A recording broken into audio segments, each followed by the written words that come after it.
Ahojte, moje meno je Martin Chudý a v dnešnom videu vám chcem trocha priblížiť svoj nový trojmesačný projekt CHO.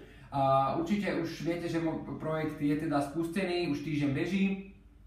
A pokiaľ ste si stiahli e-booky alebo ste súčasťou Facebook skupiny uzavretej alebo Google Community alebo teda odoberáte newsletters na mojej stránke martinchudy.sk/projekt.cho, tak určite už viete, ako sa stravujem teda počas tých prvých dní projektu. Ale v dnešnom videu vám chcem bližšie opísať, že čo teda presne konzumujem a ako to vyzerá tá vysokosacharidová strava, ktorú 3 mesiace, najbližšie 3 mesiace budem konzumovať. Takže poďme si opísať nejaké potraviny, ktoré budú vlastne základom mojej stravy počas najbližších 3 mesiacov. Takže začneme samozrejme najprv asi obilninami, pretože tie budú predstavovať obrovskú časť teda môjho príjmu, pretože sú takým veľkým zdrojom sacharidov, takým hlavným vo výžive človeka. Takže začnem žitou múkou. Musím sa priznať, že našiel som žitú múku z farmy pri Prahe Čapí Letka a táto múka je nielenže ekologicky dopestovaná teda tradičnými spôsobmi, ale táto žitná celozrnná múka je mletá na tradičnom kamennom mlyne, čo je úplná bomba. Takže toto, že som dohnal na vlastne farmársky trhoch na náplavke v Prahe, tak je úplne skvelé. Taktiež tu mám napríklad pšenovú múku, jahodná múka, po česky je vlastne pšená alebo prosa. Mám tu samozrejme celozrnnú špaldovú múku, hladkú, ktorú budem používať na rôzne špaldové palacinky, možno špaldové mielance alebo nejaké prípadne občas nejaký zákusok koláč, ktorý moja priateľka urobí. Mám tam celozrnnú špaldovú krupicu, mám tam ovsené vločky, ovsené otruby, mám tam špaldové vločky, mám tu rýžové vločky, mám tu kuskus, mám tu bulgur, kuskus, bulgur a v podstate špalda, prípadne žitové jačmene budú väčšinou také jediné zdroje lepku, ktoré budem prijímať, minimálne aj z bežnej ako zo pšenice, ale inak väčšinou skôr lepov, pokiaľ budem prijímať tak z týchto potravín. Potom čo sa týka bezlepkových obilnín, kvalitných nabitých bielkovinami obilnín, tu mám napríklad kvinovú, mám tu amarant, mám tu basmati rýžu naturál celozrnnú, mám tu pšeno, mám tu fazulu, mám tu cícer, mám tu nejaké cestoviny, tuto mám konkrétne celozrnné špaldové, celozrnné pšeničné, tie si dám občas, takisto tu mám celozrnné špagety, značka Alnatura. Ale viac budem konzumovať skôr špaldové cestoviny, tu mám napríklad špaldové celozrnné penne. Prípadne tu mám jačmené cestoviny, celozrnné kolínka alebo žitné také vývrtky. Takisto, čo tu môžete vidieť, chlieb, to je moja vlastná výroba, založil som si vlastný žitný kvások. Je to teda z celozrnnej múky, konkrétne práve z tejto múky z farmy Čapí Letka. A tento chlieb si teda robí z vlastného kvásku, sám si ho zamiešam, vlastne sám si ho ako v rúre upečiem, takže je to moja vlastná výroba. Ideálny chlieb, aký môže byť samozrejme špaldová múka a proste tradičný kvások. Lepší chlieb nenájdete, žiadna chémia v ňom.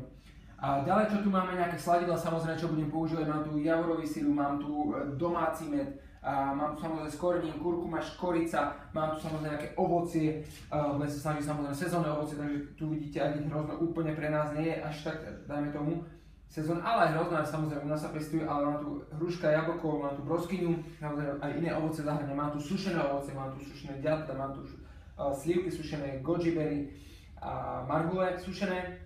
Mám samozrejme mliečnú čokoládu, obľúbujem skôr horkú a keďže tam má príliš veľa tukov, tak budem musieť teraz zostať skôr pri mliečnej čokoláde. A mám tu samozrejme veľa zeleniny, tá bude takisto tvoriť rôzne smutička, či ovoce, či zelenina, bude obrovskú časť môjho príjmu tvoriť zelenina, čiže mám tu nejaké šaláty, mám tu kalera, brokolica, paprika, cibula, cesnak, mrkva, uhorka, tu mám zemiaky, tradičný zemiak, mám tu batát, čiže sladký zemiak, ten takisto využijem.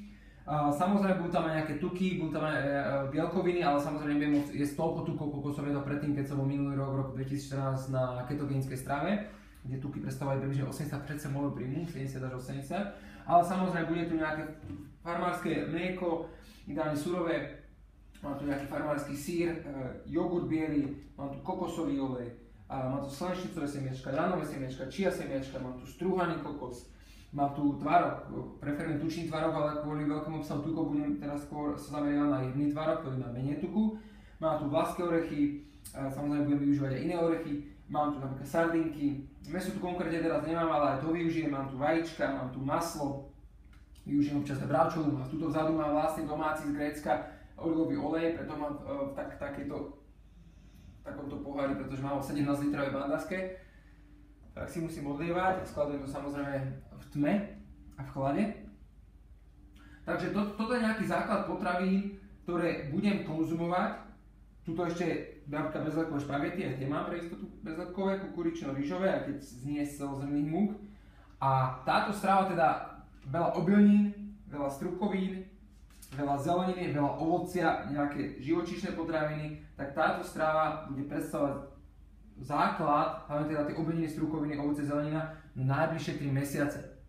K tomu samozrejme budem používať nejaké doplnky výživy, tu si môžete pozrieť, tradične už užívam ryby olej, strešie pečenie, vynikajúci zdroj NL omega-3 ale vitamínu A napríklad.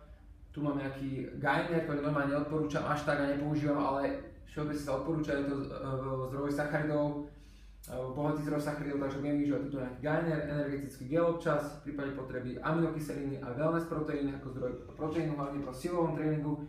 Takže toto teda vidíte, že je nejaká strava, na ktorú sa budem zameriať. Ešte tu mám napríklad teda kakao, toto konkrétne nesladené, ale používam aj sladené. Takže toto som nejak asi zhrnul ten základ, čo budem konzumovať najbližšie 3 mesiace, čiže 60 až 70% môjho príjmu budú predstavovať sacharidy, samozrejme kvalitné, výživné, celozrnné sacharidy, budem si ich namáčať. Takisto klíčik napríklad, vidíte tady ten kváskový chlieb, že jednoducho využívam fermentačné procesy, aby som zbavil sacharidy tzv. Antinutrientov, čiže chcem tú stravu urobiť úplne čo najvyživnejšiu, zapojiť tam samozrejme aj správne tuky, aj keď podľa oficiálnych odporúčaní niekde medzi 20 až 45% len príjmu by som ich mal príjmať. Osobne preferujem viac, ale jednoducho 3 mesiace toto bude moja strava. Takže takto to nejak vyzerá. Ja len ďakujem, že ste si toto video pozreli a verím, že budete môj projekt sledovať či už na mojej stránke, v skupine alebo komunite. Vidíme sa v ďalších videách. Ďakujem, čaute.